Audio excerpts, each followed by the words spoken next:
Great to be back. Thank you for making it to the back entrance. Apologies. Library closes at 6, so we couldn't use the front doors. Grateful for everybody making it.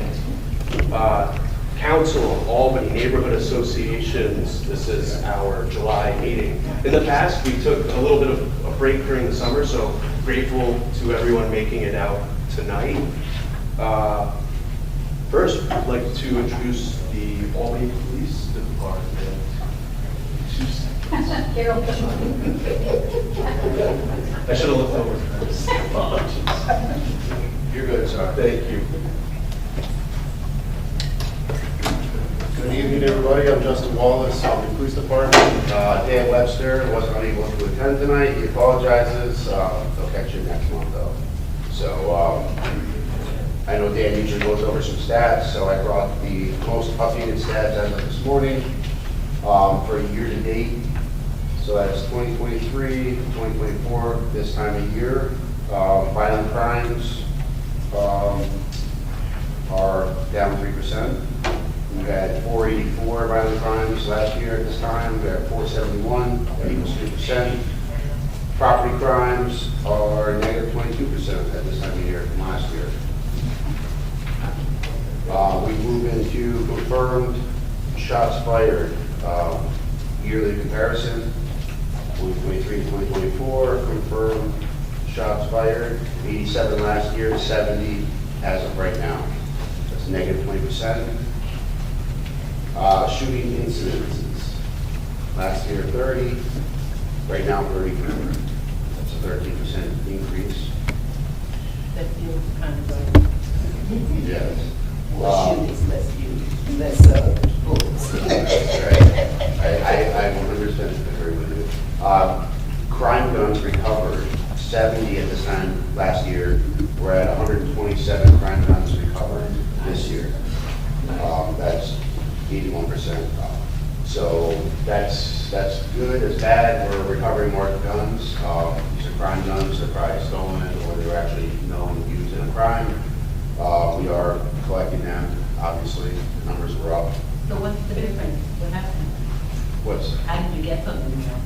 It's just active. I think more people have guns right now. We're being more, there's a lot of proactiveness going on. Sheriffs have been around, we're around. Traffic stops, leading to guns in the cars, foot pursuits, leading to when we arrest them, they have guns on them, or when we do search warrants, things like that. When we get information, we're going to locations, building cases. When they get to that location, they're finding guns in there. Obviously, there's private guns.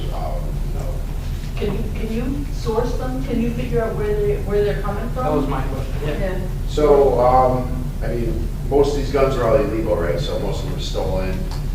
They're bought. A lot of times they'll be ghost guns where they're, manufactured out of materials. So they don't even exist. They're just made, right? So a lot of them are from thefts, burglaries, people leave them in the cars often. So that's why even now it's New York State law, I believe, that if you have a gun, it's supposed to be locked up in your household. So even the handguns and things like that, the glove box is not a secure place. Obviously, you can just rip it open with your hand. That's why people should be using safes, bolts, with wires. You actually need cutters to get them out of the car. That would prevent a lot of theft of pistols. A lot of people like to leave them in the car, so that would be helpful. Other than that, it's just illegal, activities going on with the guns. So why they're around, they've always been around, but people are carrying them around a lot more, using them a lot more now. That's why these incidences are up. So obviously there was a homicide yesterday. I know everyone was wondering about that. From what I've learned about it this morning at work was it was an isolated incident. This victim was targeted by multiple people, and it seemed like they were there to kill him specifically. So they didn't leave that area until they confirmed. Were they both in cars, or it sounded like the one guy was on the street, the shooter was on the street? I believe he And was. the car I believe it drove started by? across the streets from Stewart's. Yeah. Is where the initial shots were fired. The vehicle then went across the street and crashed into Stewart's property. And then caused some damage there, and I think that's where he was only one person was shot yesterday, is that correct? Yes, I believe Only so. Just one? There was another shooting on, Second, yeah, on Second out there.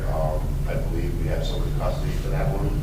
I think that might have been a domestic incident involving the gun. So I think there was an arrest made on that.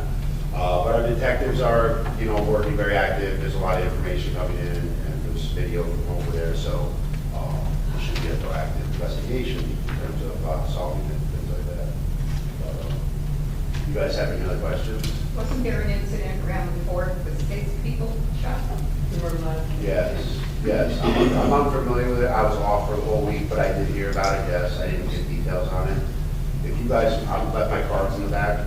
If you have specific information or questions you have that you want answers to, I can look up each one and call the detective's office and find out. And I'll share that with you whoever I can.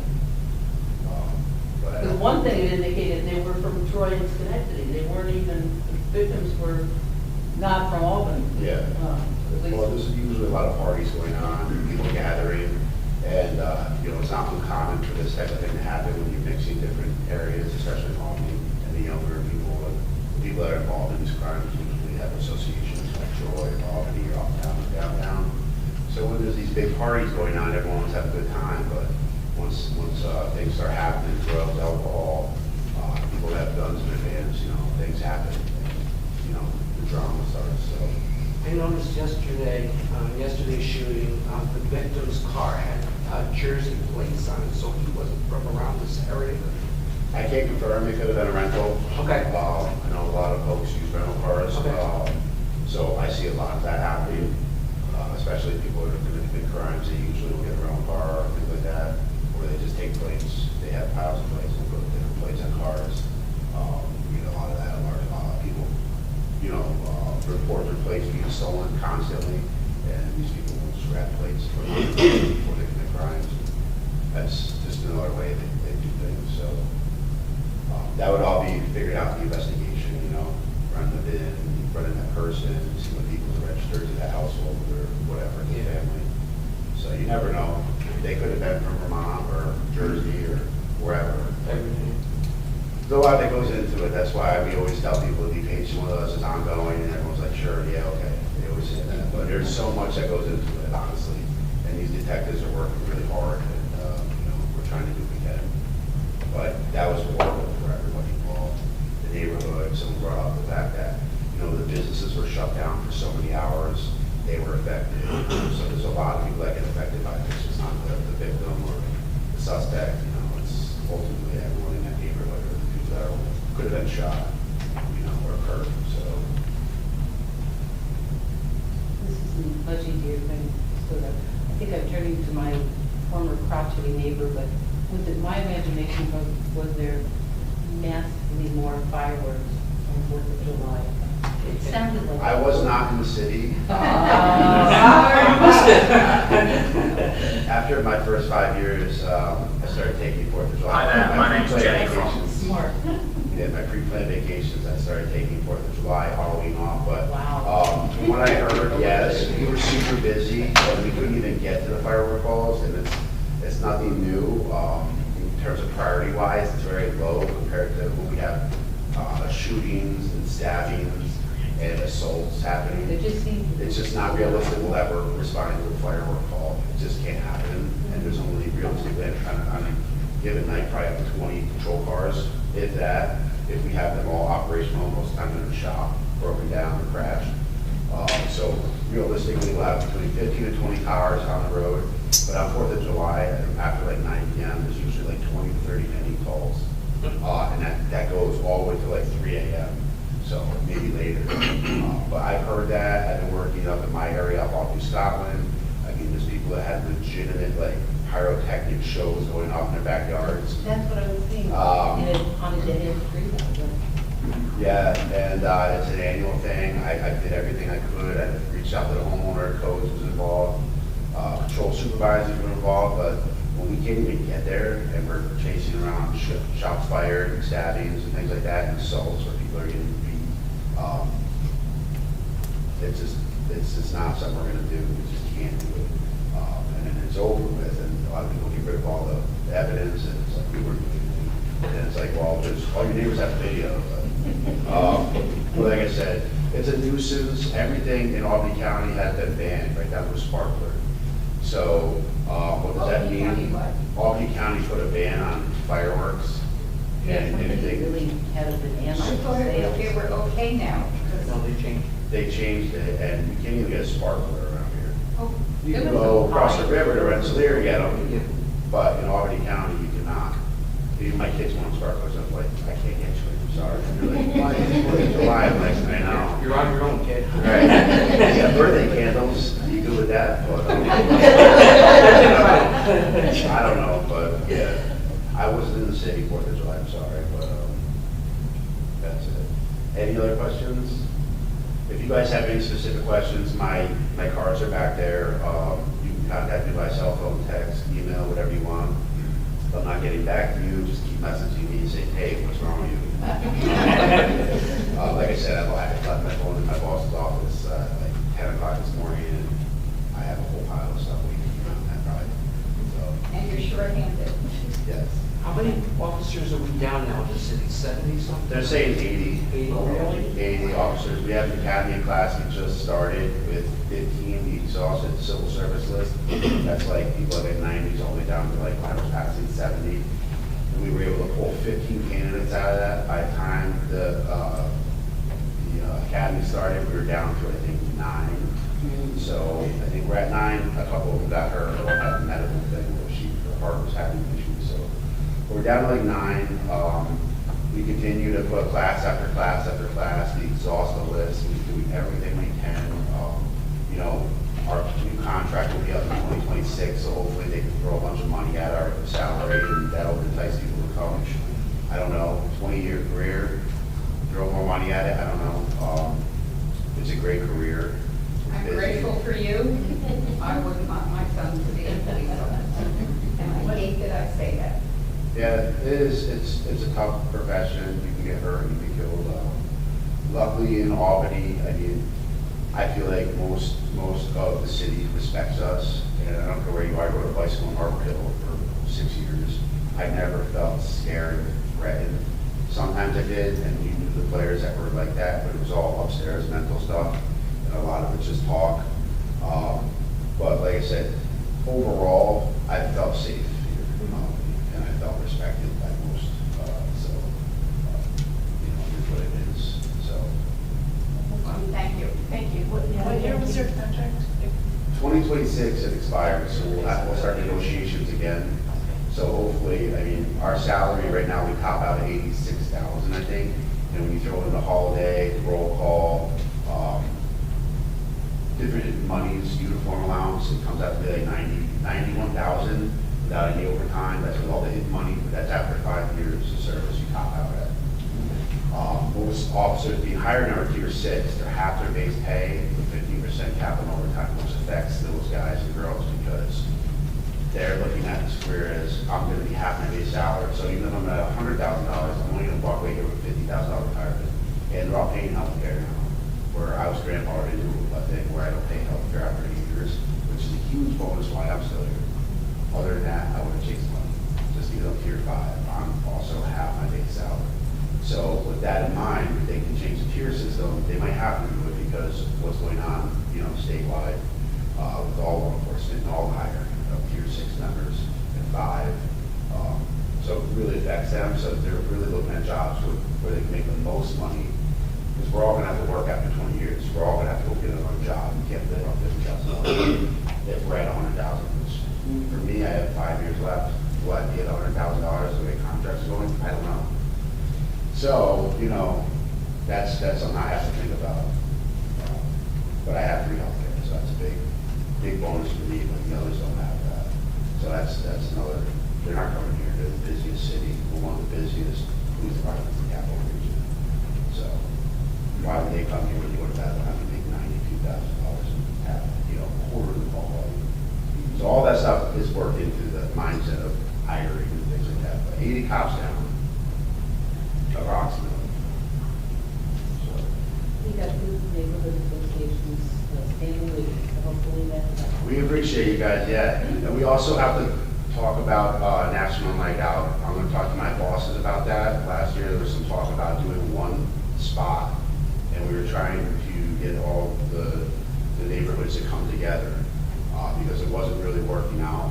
It hasn't been working out in the past couple of years, so I think that's gonna be, being talked about very soon. We're That's supposed August? That's August. First day, sixth, right? to- When is it? next? Like it's August. Tuesday, August 6th. Yes. August sixth, so. And I should, So it's too late, so I don't know what we're gonna do. I'm gonna talk with Officer Kraft, Public Information Officer Kraft, so she can maybe come up with some ideas. But us going around to all the neighborhood neighborhood parties was fine, but it was like, I feel like we could do something better.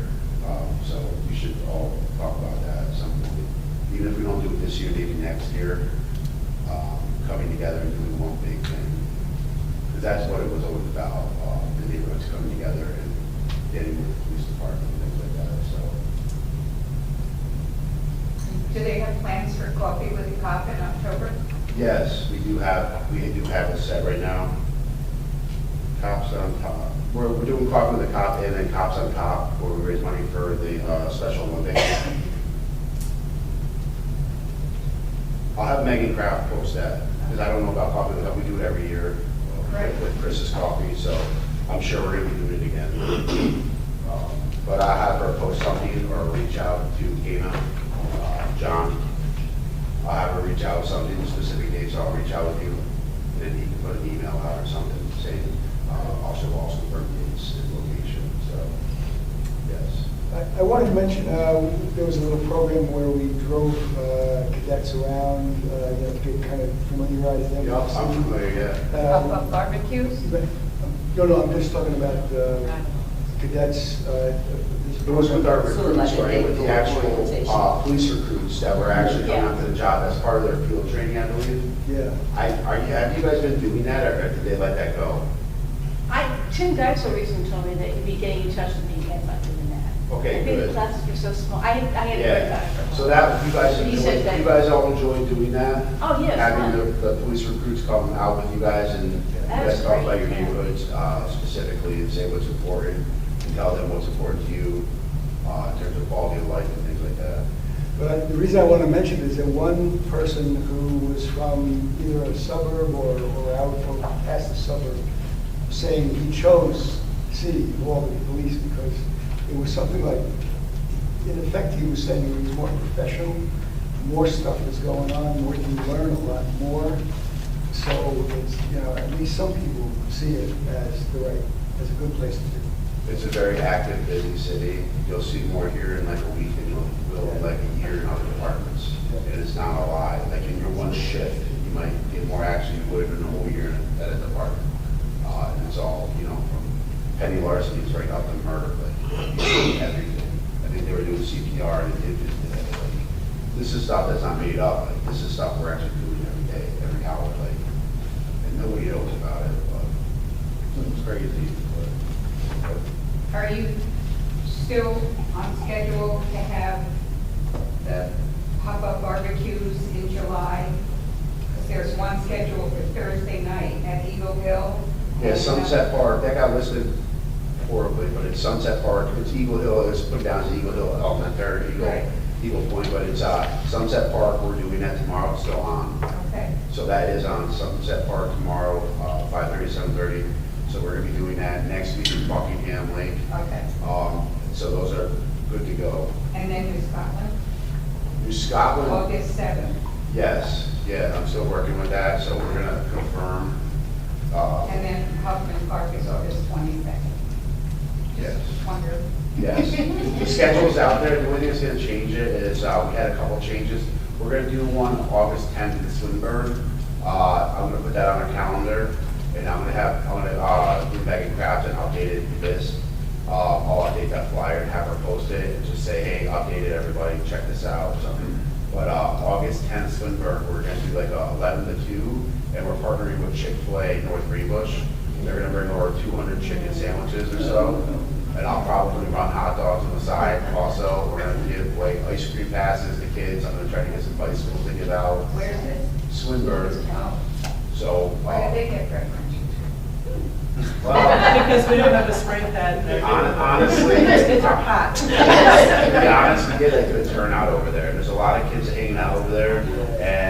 it's like gas and fire. We get there with the kids, and then we warm up to them, and then we try to get them to mingle. But the whole idea is when we do these barbecues, to go out and create a safe environment for kids where they can actually just be normal and let their guards down and just be kids. But Swinburne has a lot of activity over there. There's a lot of kids around there, and I've been doing the pop-ups for a long time. So certain parks are definitely better parks than others with activity. And Swinburne has always been just one of those parks where a lot of kids like to go to. So that's why we did it over there. And then obviously Chick-fil-A is coming in over on Colvin soon. They're two separate owners. The fries are really good. Waffle fries, man. But yeah, we're gonna get the new owner over there too to come help out too, because they're different owners. They have nothing to do with each other. But they're both gonna participate and help out. And then we're gonna, like I said, give out stuff. We're gonna put it on the flyer, get some prizes, free ice cream pass at the stores. So it should be a good time. Good spot. We have jams now. They're gonna DJ for us at all locations. So, Thank you so much. yes.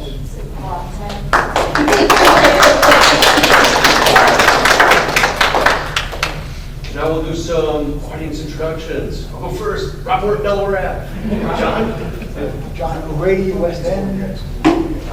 Some place in West End, I also want to make a plug, I've got nature bus schedules in the back. Oh, great. You do need 2 schedules because they go to Five Rivers one weekend, they also have Five Rivers weekend. Correct? John Walner, Pine Hills. Hi, I'm Colette, I'm the neighborhood specialist with the city of Albany. Keith Irish, Ward 9. Warren Marcus, Westville, also Ward Member. I'm Pat Maxton, and I'm from the Upper Washington Avenue Neighborhood Association right next to Leslie Hills Park. I'm Liz G'day, and I'm trying to understand what's going on with Pine Hills, or Buckingham Lake Neighborhood Association. It's not active at this time. Thanks for the invite, Joe. My next, Mary Kate Owens, I'm with Buckingham Volunteer. Marty Skinner, Pine Hills. Jackie Kane, North Albany. Michelle Sirtinsky, Pembroke, and also Canterbury. So I'm here to represent Buckingham Pond Conservancy, not the Buckingham Pond neighborhood. We may repute you, you never know. Just wanted to make that clear. My name is Tom Moore. I'm leader of Whitehall Road Neighborhood Connection. I'm Connie Thomas, and I'm a member of the Whitehall Road Neighborhood Connection.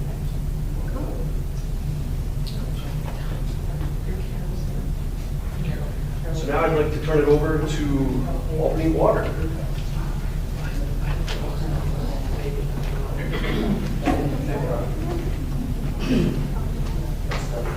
Does everybody have, I just handed out.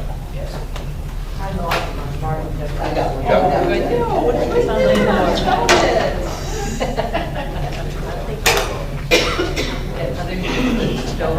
Anybody else? Okay.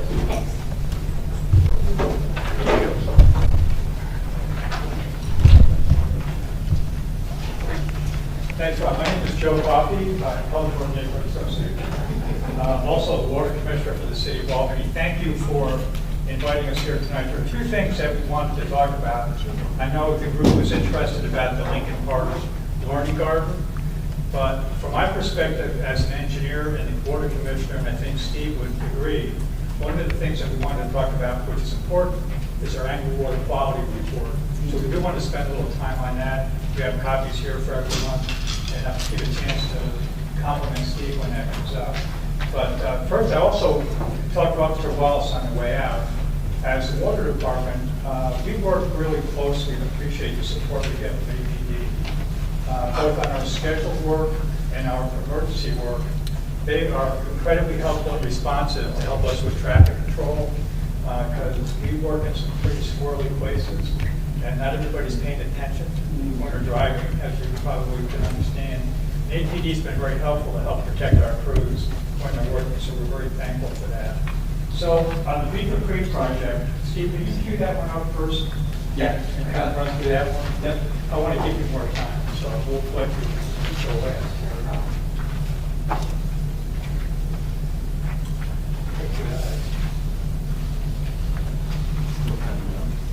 So I just want to quickly go through a few of the slides and pick up to the next one. Can you run that for me? Yeah, I'll run. Just on the agenda, give you a little bit of construction update, talk about the learning garden, talk about the schedule, get some questions. The Beaver Creek Clean River project is actually now almost done. We're actually starting it up this July. We'll have combined sewage running through the facility, and it's the ultimate, it's a result of 15 years of planning, engineering, design, construction, community meetings.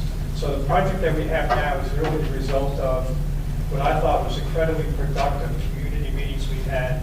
It goes back to 2017, 18, 19. It seems like it was forever ago.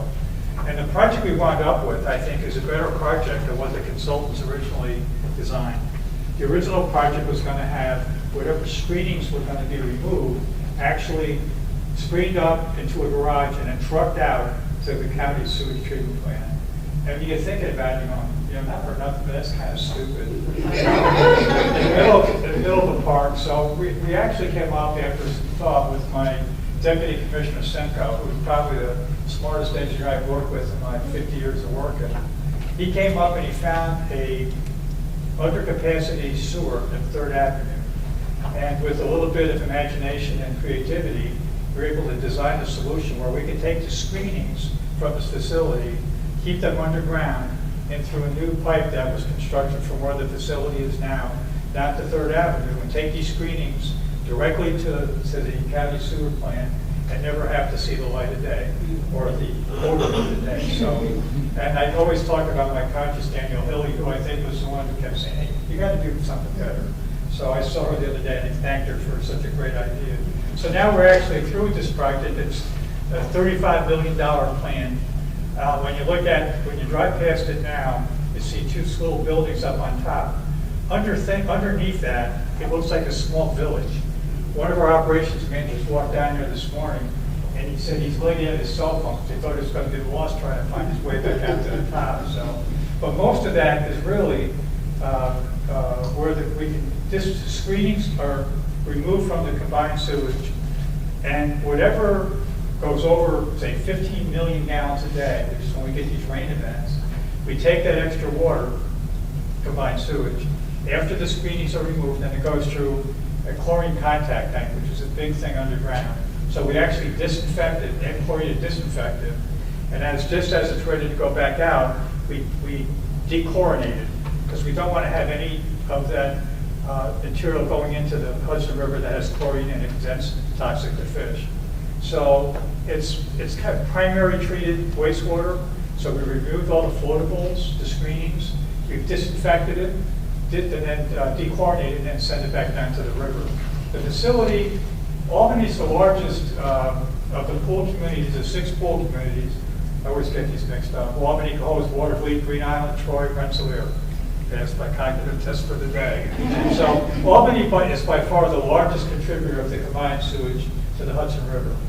And so with this project, there was a consent order that was agreed to in 2014 for all the pool communities to work collaboratively together to take care of this problem. So we've got most of the combined sewage comes from Albany. This facility is designed to take out about 300 million gallons and treat 300 million gallons of combined sewage a year. That's a lot. And when you think about it, the facility may only operate 15 times a year when we get the significant rain event that triggers going through all the chlorine contact tanks, et cetera. So it seems like it's a lot of investment for only being used 15 times. But that 15 or so times, that 300 million gallons that otherwise would not have been treated, has a really negative impact on the Hudson River. And we want to do our job, our part, with the other pool communities to do as much as we can to take one of the largest sources of pollution in the Hudson River and take it out. And it's not just, we spend a lot of time, my wife and I, in Philadelphia, where our son lives. They have combined sewage down there, which is probably 50 times larger than what we have. And they're doing the same thing we're doing, only on a larger scale. So the Beaver Creek facility itself will help to screen and treat combined sewage. The other work that we're doing is rain gardens and the cloud detention, the project we did like at Ramsey Place, the projects that we're doing throughout the city to try to hold the rainwater back so that we don't have a combined sewer problem. So if we hold it back, the rain event goes through, and all these rain gardens and all these green infrastructure slowly release that held back water, sewer, rainwater, into the system. The system can then treat it. It can go back down and everything is treated at the plant, so we're not throwing that stuff directly into the river. So one of the community benefits that we talked about, they said, look, we're going to put this facility in Lincoln Park. It's going to be a couple of years, 3 years of construction. It's incredibly disruptive with all the stuff going on there. We wind up, using part of the lower Lincoln Park Bowl. And one of the things that we came up with is, hey, all the excavated material we can actually use, we can screen it, and then we're going to spread it out over the lower bowl of Lincoln Park and actually raise those fields 3 to 4 feet, because before they wouldn't drain.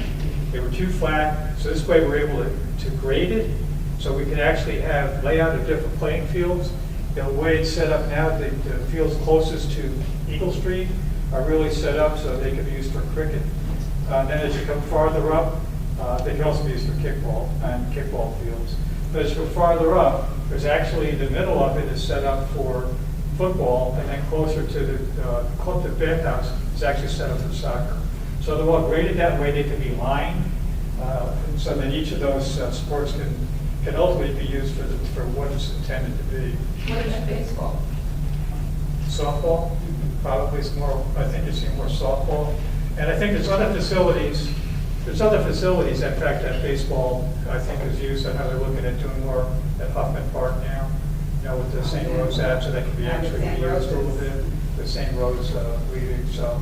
What's the time frame on the cricket and soccer, whatever? That I don't know. No, okay. That I can talk about what we're doing here with the Orange Guard.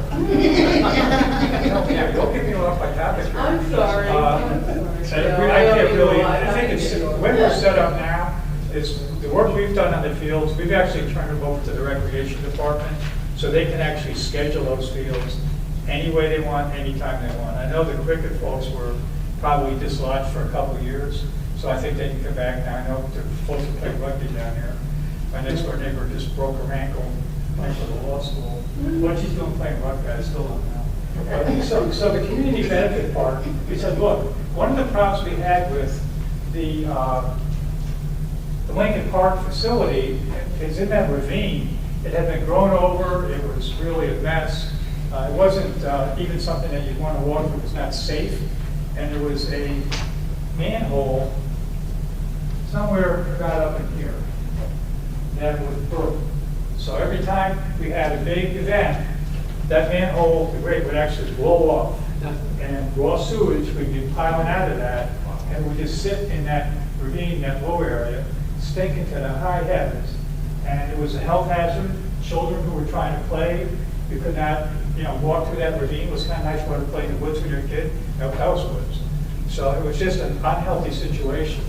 So one of the things that we found as we did the Beaver Creek project, not only could we fill the lower bowls as a community benefit, but we wanted to do something in the ravine. And what it turned out to with the community involvement that we had with the community advisory group is that what a perfect place for outdoor classroom. We had Toast there, we have the Hackett Middle School just up the street. This is a great place to do something for maybe passive recreation, not so much playgrounds, but passive recreation and an outdoor classroom. That was a very popular event. The other thing that you found is that if you're walking down here, this ravine has a lot of natural history. It has history that goes back to the 1600s. There were some confrontations between the Fort Orange folks and the native indigenous population, which we'll not talk about today. But there's also a very unique geologic area here of rock that's exposed bedrock that from a learning opportunity, the school said, hey, there's so much we can do down here. So one of the things that we talked about, and you'll see it up on the board, and maybe walk through here, this is the facilities down in this area. Eagle Street's here, Delaware Avenue is kind of up more towards the top here. This is a parking lot for Toast. And this is this ravine area that we wanted to redevelop. So what we've got through here, going from the right, this is part of where the facility is. This is where you can drive into it. Small building here, small building here. We thought we'd have a little bit of a perennial mixed meadow. We're going to put the outdoor classroom here. If you recall, there used to be a community garden that was right at Eagle Street. And the thought, we first said, hey, you guys are going to be out of here for like 3 years. So that we've helped it get relocated. But then we kept thinking, once we get this project done, if the community garden goes back to where it was, my concern was, if you want to have an outdoor classroom, and this is Dr. Martin Luther King Boulevard, and the community gardens out here, I was concerned about the visibility of being able to see into the ravine. Because that community garden's going to have a fence around, you're going to have high vegetation, and you can't see back into the ravine. So to me, it's a safety issue, especially if you have kids and children. You want to be walking through that pathway. So we've kind of worked with Capital Roots, and I think they agreed to keep their community garden where it is now, farther down where the basketball courts are down in Eagle Street. So the thought is that we have an outdoor classroom, constructed wetland. It's a kind of a necessary thing to help us contain the rainwater that's in that area. Also, we can use it for an educational feature for the kids that are going to come down from Toast and middle school. I'll talk about these other amenities in a second. Natural stormwater retention area, another little smaller constructed wetland, and then this kind of wanders through the ravine. And then when you actually walk through here, there's a pretty healthy slope up the hill. This is kind of a low area. And then if you start walking up here, it's a pretty good incline back up to where this gazebo is going to be. So this will be my rest area. As I was walking through, any place to sit down and rest. And years ago, there used to be a big sinkhole here. So part of our repair work is we actually took care of that as well. So this $35 million project is helping us take care of combined sewer overflows. It had a community benefit with the fields. It has a community benefit and a teaching opportunity for the middle school in Toast. And it's just going to be a great place to walk through. And it helps us connect the lower part of Lincoln Park. So, you know, there's just this Lincoln Park has been kind of neglected for a while. I think that the city folks would admit that. And I think the work that we're doing here, the work that's being done with the new Lincoln Park pool, the renovation of the fields, the basketball courts on the other side of Eagle Street. So I think it's getting a lot of deserved attention and long overdue. So this will probably start, we're in design on this now, and our hope is to get it out to bid in the fall, start construction, and get it done by the end of next year. So that's the game plan. It's probably about a $2.5 million project.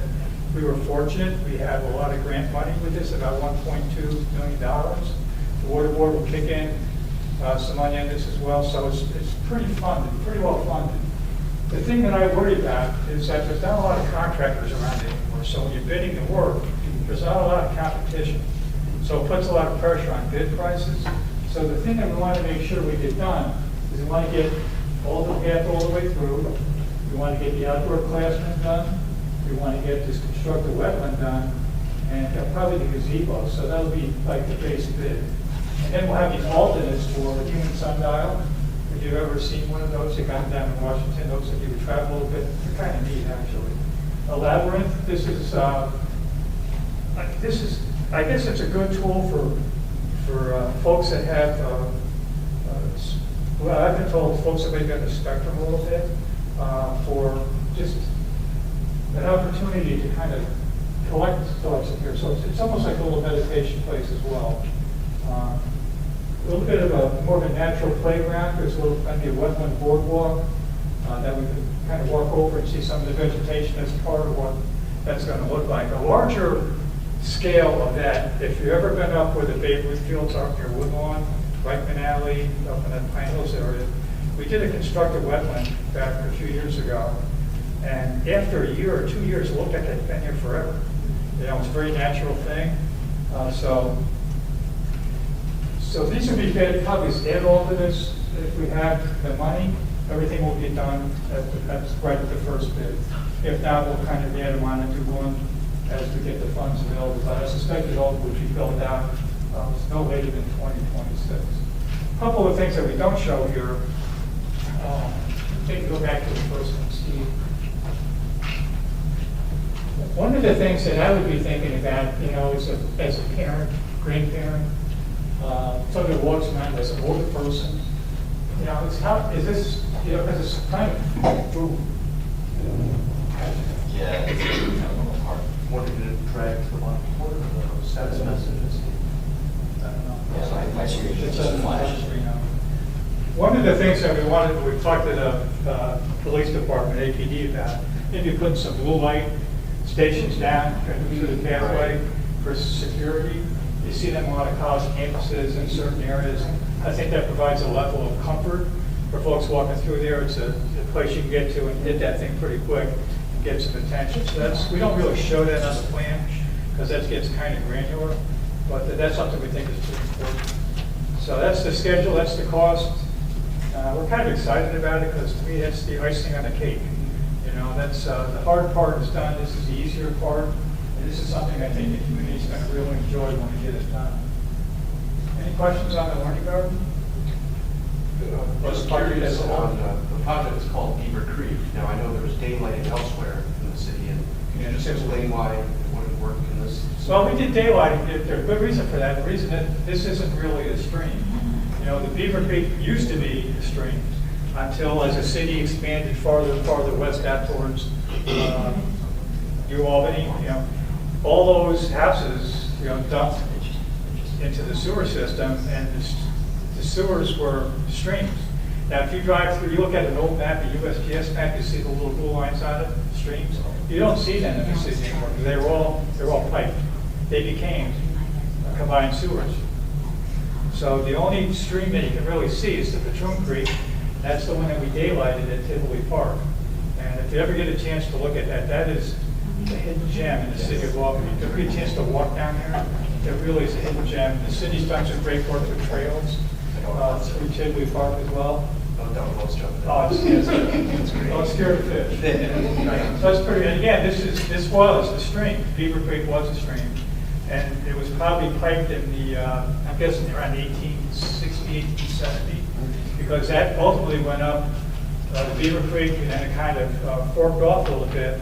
Part of it goes up Hackett Boulevard. There's a trunk sewer that runs up Hackett Boulevard. That used to be a stream. And then part of it goes over towards Washington Park Lake. Washington Park Lake was actually part of this, the Beaver Creek. We put it was dammed. And that's what formed the lake, and now it's about 1870, 1875. So there's such a rich history of the city through the underground utilities, the water, the sewer, the stone arches. We've got a couple of PowerPoints, maybe we can share them with you at some point. And it really talks about the history of the city through the underground. So, you know, as an engineer, guys, we call the magic is underground, you know, something. But it's a cool thing, maybe we can do that with you at some point. So can we do the quality report? Yeah, sure. I'm not going to be able to probably show it. This thing's freaking out. So one of the things that you've been following the water department's social media for about the past, I don't know how many years, it improved dramatically. How long have you worked with us? Started April 23. April 23. God, that long? It's back up. Oh, So, all right. good. So, Oh, now it's gone. So, I don't know. I'm just going to rely on so if you look at our social media page and the things that we've been doing with outreach, it's improved 1,000%, and that's due to Steve Mercier coming in as our communications coordinator. It's really more of our director of communications. And we're going to talk about this annual water quality report. This used to be, it's actually called the Consumer Confidence Report. All potable water systems in the country are required to put out a Consumer Confidence Report every year. Of course, now I'm an engineer, so when we came on board, all we did is I would write a letter every year to tell everybody we have the best water in the country, we have the compliance. All that is true, but it doesn't tell the whole story. So rather than just have, you know, the 2 pages of data and all this stuff, Steve came up with the idea. Yeah. It's like the contracts we do with the car dealers. So we wanted to tell the story of how do you get your water? What do we do with it? And how does it do more than just have taste good and have compliant data?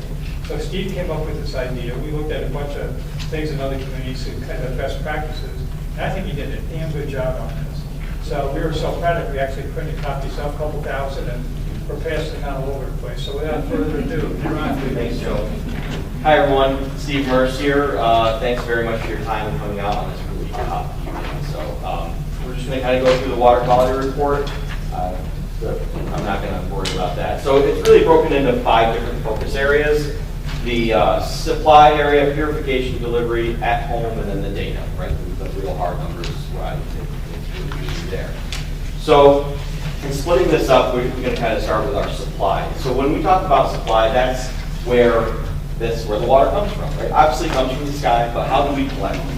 We collect it through our watershed, and our watershed is massive. It's over 31,000 acres, and that is protected. That is forever protected area. We have 13.8 billion gallons, which this produces inside of our reservoir through the alcove and Basic Creek. There's about 121 miles of tributaries that feeds into this system, and we have a large staff that manages the forest area as well as the reservoirs and the lakes and everything that are there. Western Luperne, Queemans, New Scotland, and Greenville are the towns that are all within that watershed. The next, when you go, and this is going to be a quick, just high overview of the report, but we walk into purification. That's our treatment process. Sure, go right ahead. Basic Creek? Basic Creek, correct. That's the name of the reservoir. That's a secondary reservoir. The primary reservoir is alcohol. Correct. Basic Creek was there as a supplemental. The water in the Basic Creek reservoir is not quite as high quality, and we would only use that if there was an extreme drought and we'd have to supplement water to the alcohol. Yeah, and in fact, in 1965, we had a massive drought. We were only down to 30% of our capacity. Just actually found all this out the other day. Pretty impressive data about that. And so, right, we collect our water, we have our reservoirs, now we've got to push it over to our treatment plant. And the first instance of any treatment is being done is done between the alcove that goes and then into the treatment plant. We do, my notes are on the PowerPoint, unfortunately, but it's, what is it called? We aerated, right? Well, no, it's permanganate. Odor control. Yeah, the first odor control, and right, and then it goes into what's called aeration. You can see a small picture there on the PowerPoint. Right, it's just an aerator, helps settle out a lot of the dirts and everything that's in there. We move it through mixing and settling, and then into filtration. We put our additives in, some chlorine, and a few other things to help with any sort of, corrosion inside of the pipes. I can't remember the name of that. Thank you. And then we store it, and then we deliver this out. If you go to the next page here on delivery, this little schematic here shows a really great representation of how that water gets from the alcove to us. Oh, you just got it. Fantastic. I think I don't know which slide you're on. That's okay. Which slide are you on? The next one. The next one. The next one. Perfect. Thank you. Okay. So one of the coolest things about our system, it's all gravity fed. We use very, very little electricity to move any of our water. All of our water runs downhill right from the alcove, which is 460 feet above our filtration plant, and then we have another 200 feet above the city.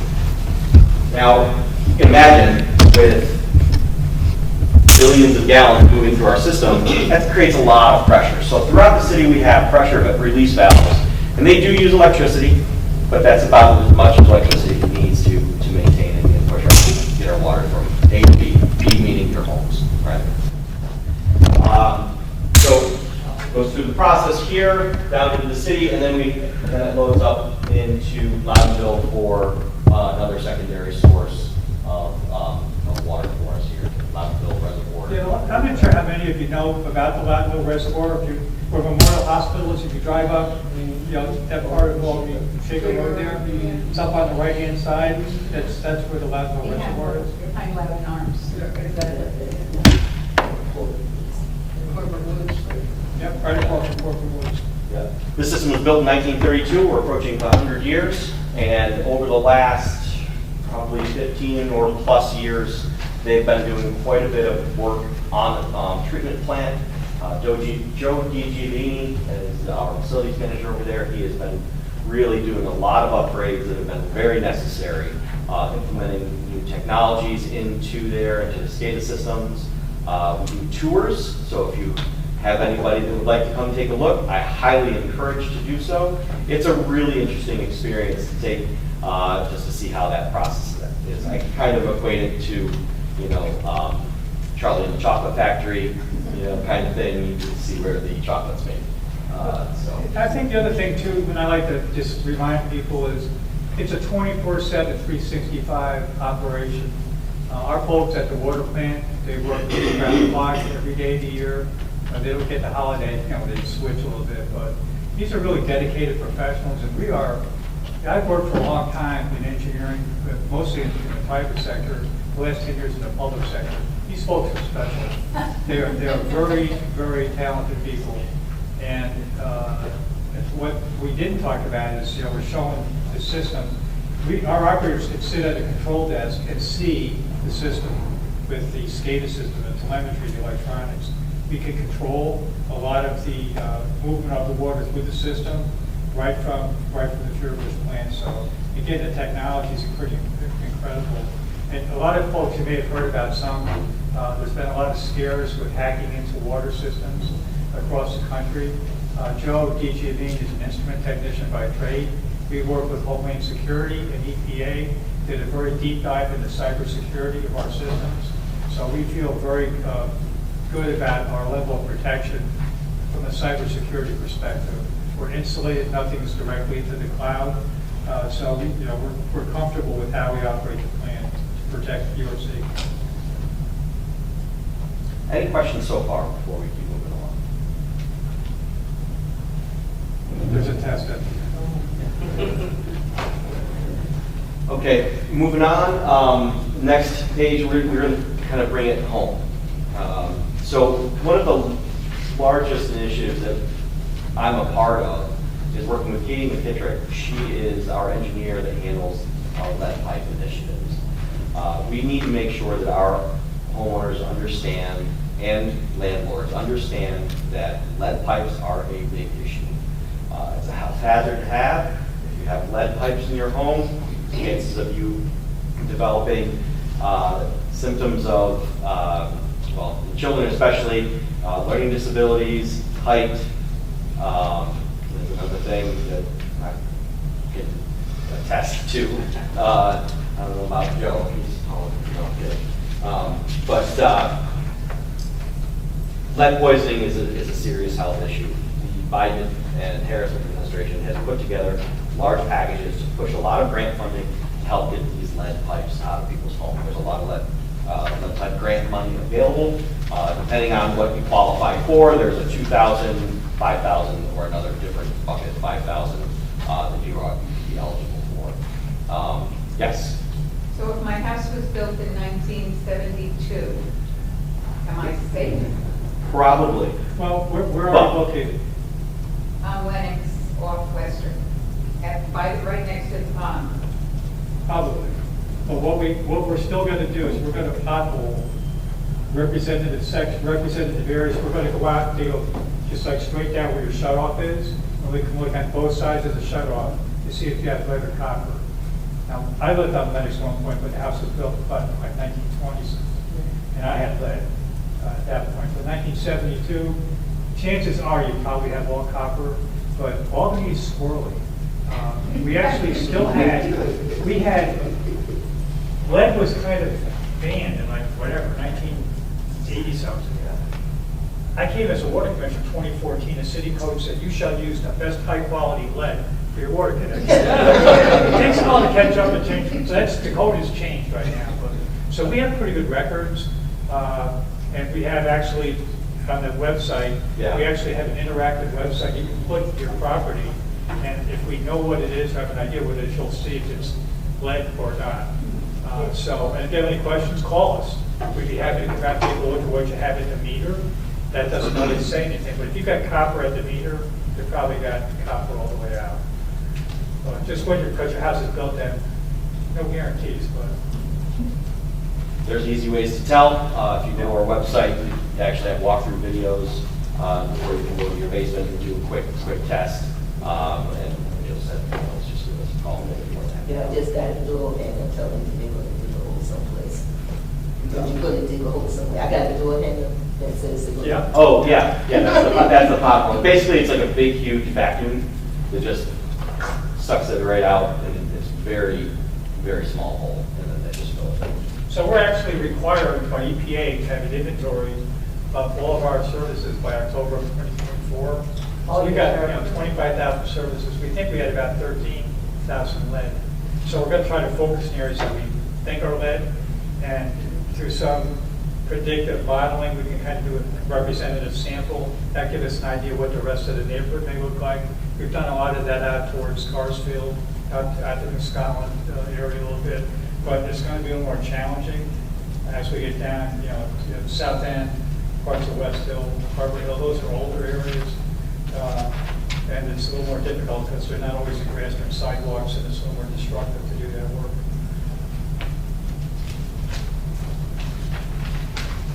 Right.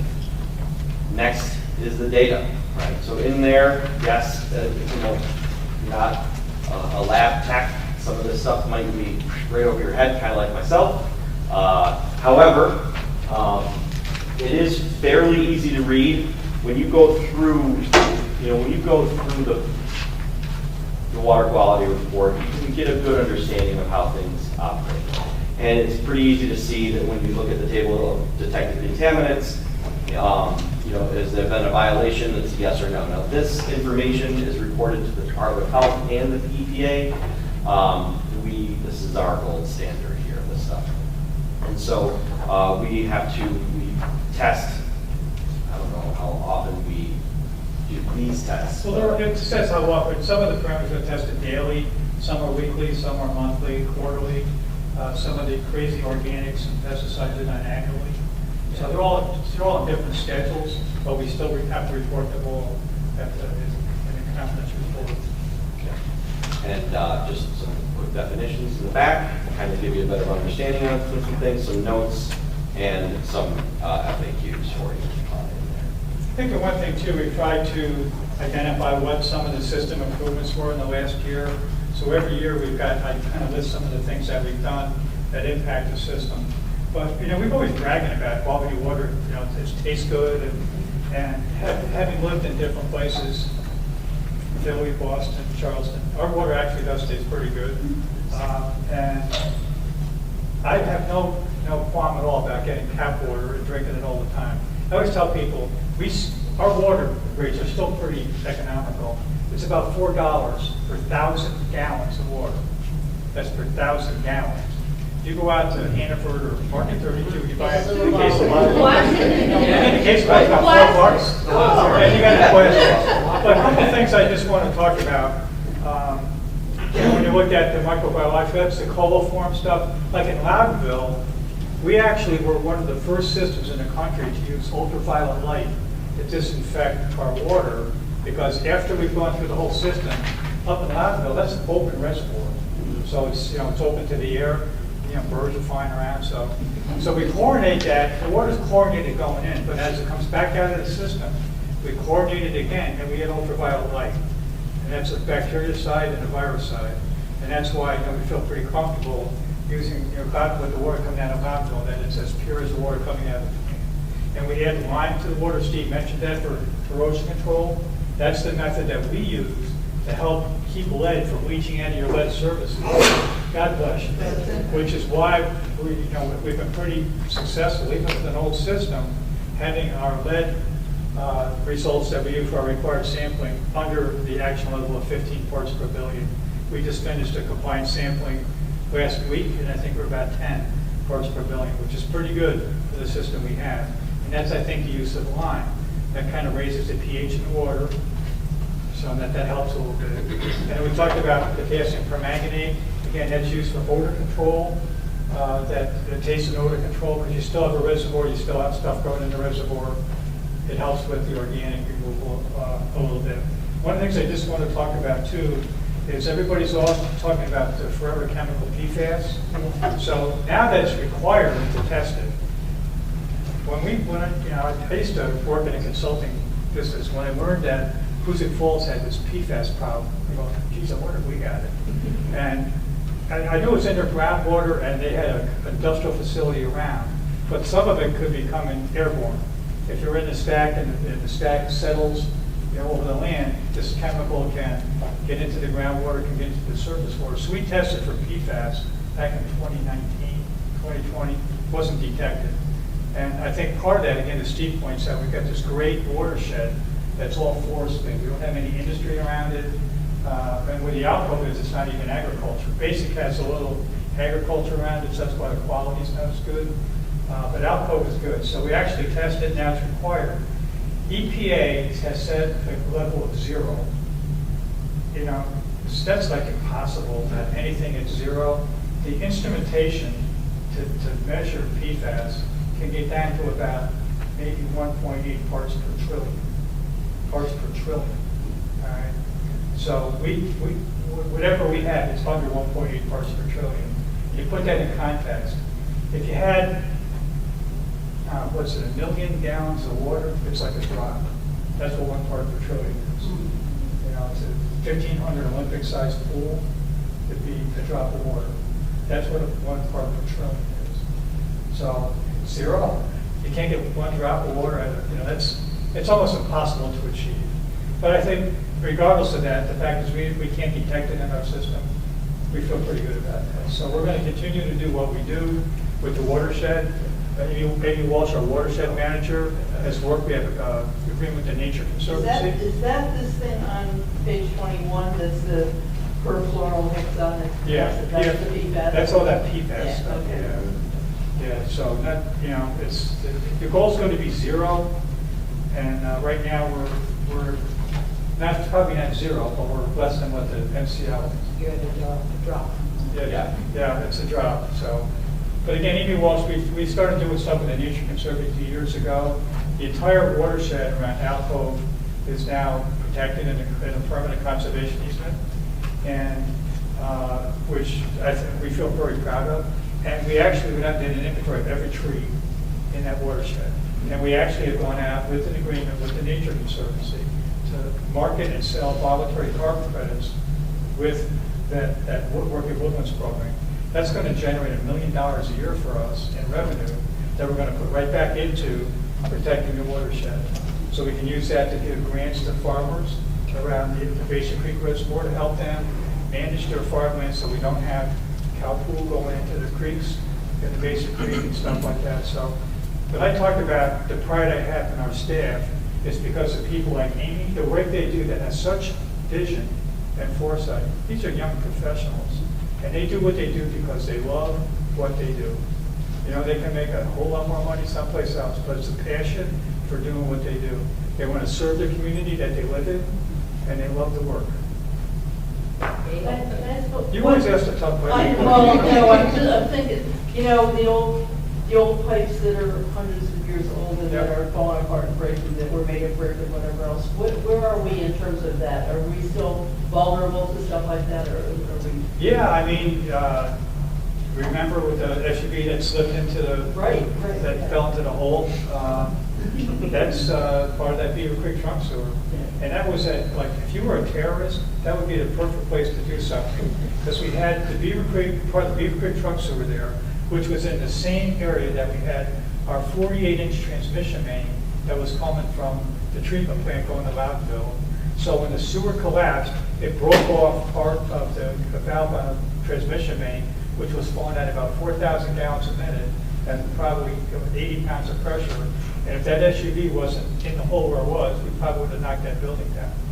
So what do you do? Wait for things to happen? No, do you have logs? No, so what we've done is, in fact, through asset management, we've gone out and we've looked at where are the parts in our system that have a high probability of failure, and what's the consequences of that failure. So if you have a high probability and a high consequence, those are the things that we want to do first. So for example, I live on Cardinal Avenue. I may have a 100-year-old water main in front of my house. It may have a high probability of failure, but if it's only going to put out 15 houses, it's not a high consequence. My wife may think it is, but it's not. But if we had that 30-inch water main on Scotland Avenue going past Albany Medical Center, Right. if that fails, that has a high consequence. So we put a lot of energy and effort into those high value assets. So you are, no. So what we've done, for example, on that Beaver Creek that failed, Yeah. all that Beaver Creek sewer from the Scotland Avenue all the way up past Washington Park, all the way up to Quail Street has been lined. All right? So that's been lined, and the lining is probably better than, new pipe. So that's how good it is. So we're looking to line a lot of our sewer assets. We cannot replace 400 miles of water main. So what we try to do is, with the PR pressure reducing valves, we can regulate the pressures in the system. Like we're getting a lot of breaks out on Normanside Drive, out in that part of the system for those that live out that way. So we actually put a blow-off as part of that system. And that system was built in 1968. We got it kind of annexed from the town of Bethlehem. And that's relatively new pipe, ductile iron pipe. That has as much chance of breaking as a 100-year-old cast iron pipe. Cast iron pipe's that thick, that ductile iron pipe's that thick. So if the soil's corrosive or it's not in a good situation, it fails. So we lowered the pressure. We've got a chance where we're going to have a water hammer out there now with a blow-off. So far, the number of failures has dropped dramatically. So we manage the system that way. We've been trying to be pretty smart. When Bill Simcoe and I joined the administration in 2014, we looked at the 20 years prior to that, there was maybe $50 million of capital investments. We've probably put $150 million of capital investments in the last 10 years. And thankfully, $60 million of that was grant funds, that we don't have to go back to the ratepayers. Since you two have been there. Yes, Bill. Fabulous, right, You yeah. know me. Bill's the brains I'm the mouth. That's all right, but the two of you together. are Bill and I fabulous. worked together in the private Good sector for like investment. 30 years, so we go back a ways. He's a brilliant engineer. So he is really the brains. And not a bad musician. He's an excellent musician. Is there any questions about the quality report? Again, this is something that Steve did a hell of a job on this thing, and it finally gives us a chance to go out and tell people, this is the story of that drip of water that comes from A to This the conversation drain. started. I just wanted to make one comment, and that was, I looked at a bottle of Aquafina. Comes from Loudonville?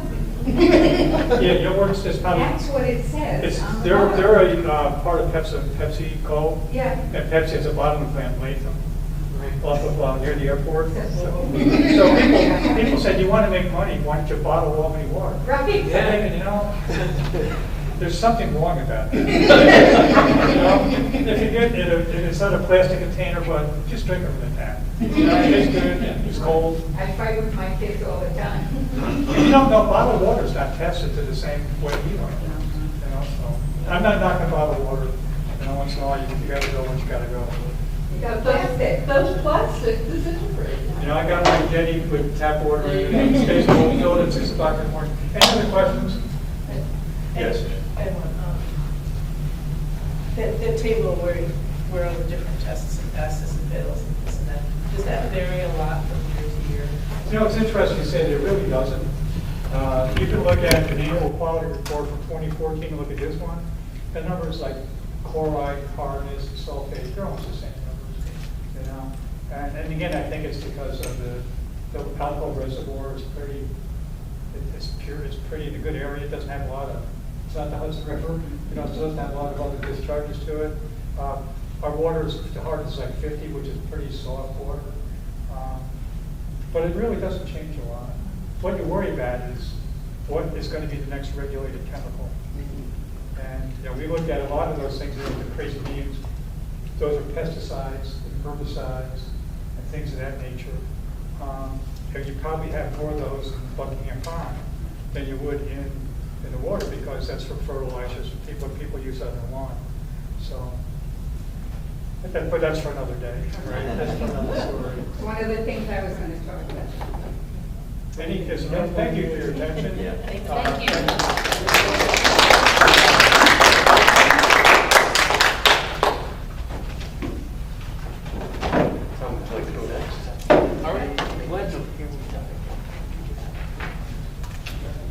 Hello, folks. For you who don't know me, my name is Tom Moore, and like I said before, I am a leader of a neighborhood, Whitehall Road Neighborhood Connection. We are on Facebook. You do not have to live in the Whitehall area to join our Facebook page. Please join us. We would love to have each and every one there, okay? First of all, thank you for asking me to speak. John in the back, thank you. Okay? So if you go to Facebook, Whitehall Road Neighborhood Connection, okay? We have 1,034 members right now on Facebook. Facebook is a great social media if it's used correctly, okay? I was asked here to explain my neighborhood group and why it works so well. I took over the neighborhood group, actually I started 7 years ago. Okay, I had a meeting and I invented the name and I had a lot of good people join me. If you have a neighborhood association or whatever, okay, you know you have to have the right people, good people to help you run it, okay? Another thing, I am not an association. I do not have people that's referred to me as a president, but they can do what they want. But we have no secretary, no treasurer, no officials like that here. It's neighbors helping neighbors, basically, Whitehall Road Neighborhood Connection. Neighbors helping neighbors. What we do, like I said, great people in my neighborhood, okay? The lady was here and she left, our neighborhood specialist. All right, I have officials from the city of Albany that help me. Okay, we're all on the same page. We want, as every neighborhood association, we want to make our neighborhood great and address any problems and deal with them, and also praise the good things that we go on in our neighborhoods. Okay, we help people on our Facebook page. Like I said, Facebook, great social media place. We help people find their lost dog on Whitehall Road, find their lost chicken. Yeah, chicken.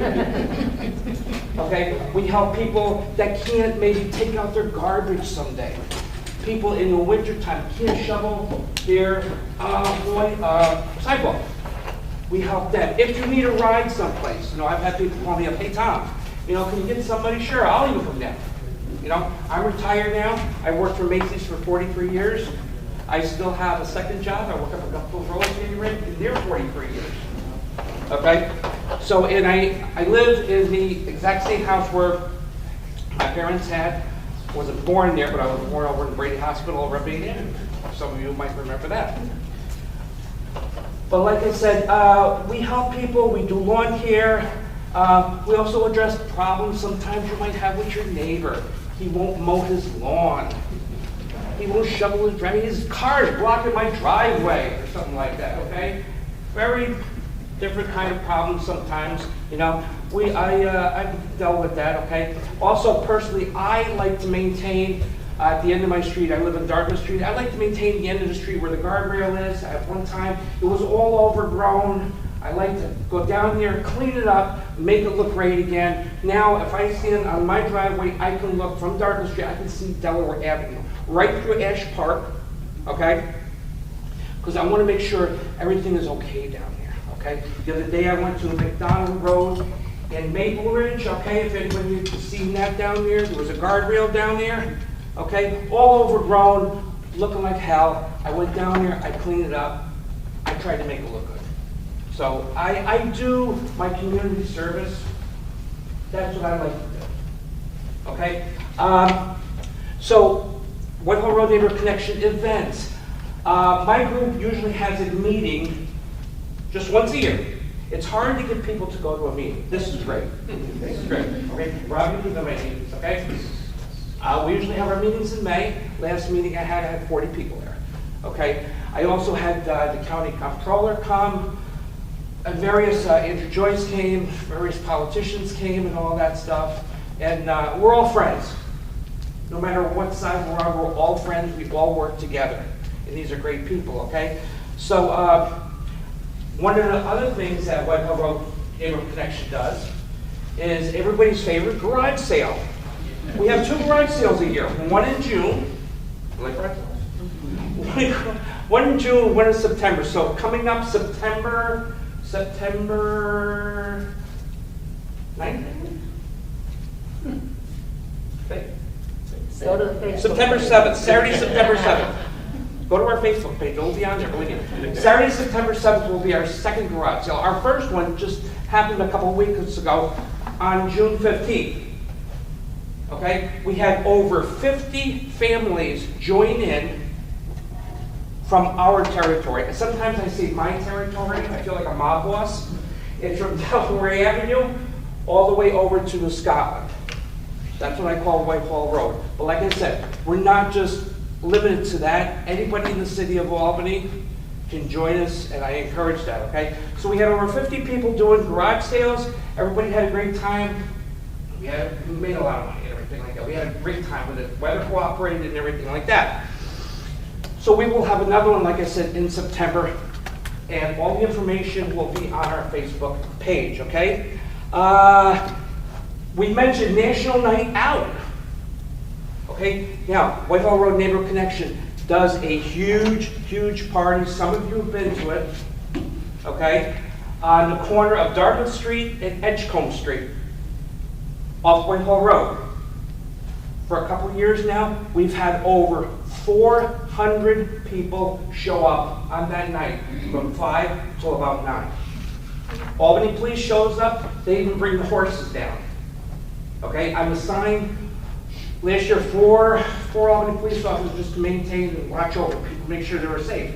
Albany Fire Department came down with the engines and the ladders and everything like that. They made a nice presence, okay? Like I said, the neighborhood specialists came down, politicians came down, Jack Flynn, my 8th Ward council member, leader, he was there, okay? And all these people I have asked to contribute to my National Night Out. So before, if they didn't know, when Justin Wallace was up here from the Albany PD, they didn't know what was going to go on with National Night Out. I can say right now, my National Night Out party is on. It's been on since the day after last year's party. We've already made preparations. So, first Tuesday in August 6th, all right? Edgecombe and Dartmouth, National Night Out Party. It's a barbecue. You get hamburgers, hot dogs, drinks, salads, chips, water, soda. You know, anybody that wants to contribute, and I always ask this, that, you're welcome to contribute. What makes it great is people take me up on that in my neighborhood. Someone buy water, someone buy soda. You know, I get the city to spring for some of that, hamburgers, hot dogs. The legislative branch even contributed. Zachary Simpson, he contributed. And like I said, it's a community thing. Everybody works together to make it a great party. I make a little banner.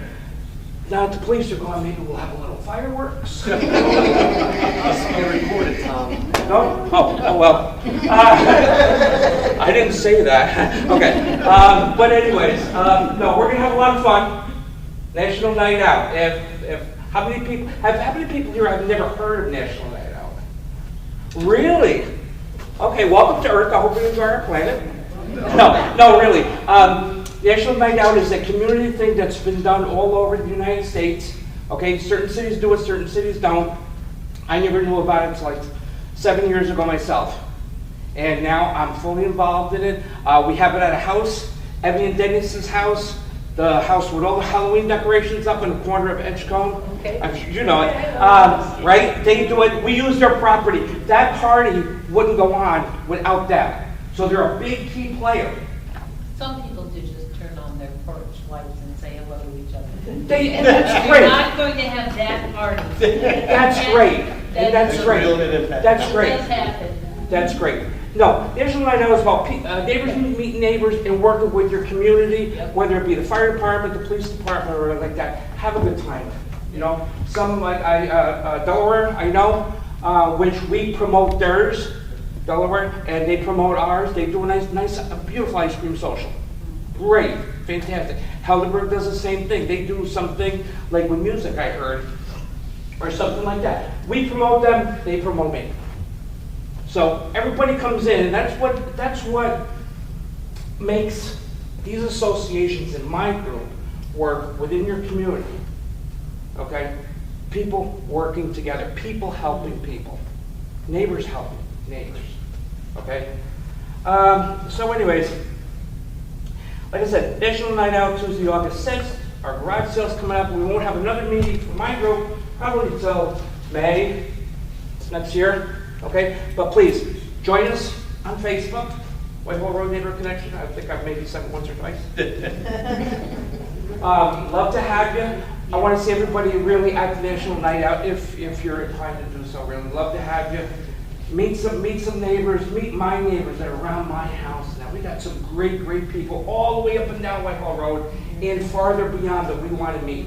I got a group coming from the other side of Central Avenue, over at the church over there. They said, hey Tom, you run this party over there. Can we come back to over here? Okay? So anyways, thank you for hearing me out. Thank you again. Okay, thank you. Yeah, excellent. And last but not least, Buckingham Plan. Well, I'm not nearly as energetic or active or whatever as Tom is. So the Buckingham Pond Conservancy, as I said before, is not a neighborhood association. We don't really have a neighborhood association, hasn't been active in quite a number of years. I feel bad about that, but there's just only so much some of us can do. I wish that we did, because I guess I need to explain that our focus is really the pond, not the neighborhood around the pond. So if there's a problem with kids in the pond, if there's a problem with water level, if there's a problem with the pond looking like it has overgrowth on it, anything, the playground, anything related to the pond, that's something that we take care of. We have been a group since 2009. There were 20 of us that got together and began the pond, as I said, in 2009. I have no idea how many members, shame on me. But we do have a Facebook page, and I would hope you would all take a look at it. We raise money for specific things related to the pond. We raised money, not the city. The city put it in, but we bought the equipment for the playground that's there. So we do a lot of maintenance at the pond. Several times a year we do cleanups. We have an ice cream social coming up in September. We have a skating party, if the ice is holding, in February. And as I said, several times a year we do cleanups of the pond. We welcome the neighbors to come and help us. The city gives us the tools and we provide the manpower. We are working on grants for shoreline stabilization. Every other week during July and August, we do water quality sampling of the pond. A couple of people go out in a canoe and sample the water. We belong to a group called NYSFOLA, which is New York State Association of Small Lakes. And we send this water sample off. We get results back so that we hopefully can stay on top of what's going on in the pond. If there's a problem with one of the fountains, which aerates the water, we want to know about it. How long have the fountains been there? Because I remember being a little kid and There were no fountains. Right, when did they get put in? About 10 years ago. Oh, really? I thought they were up longer than that. Oh, Yeah, okay. no. When we were little, we didn't have lights. Now Yeah, you can yeah. skate at night in the pond. And there's a park there. There's a park there too, which was never there when I was. Right, right. I mean, it really is, well, it used to be Rabbit's Pond. Yes, it did. Absolutely. I remember the name. Sure. So, Yeah. we have tried to make it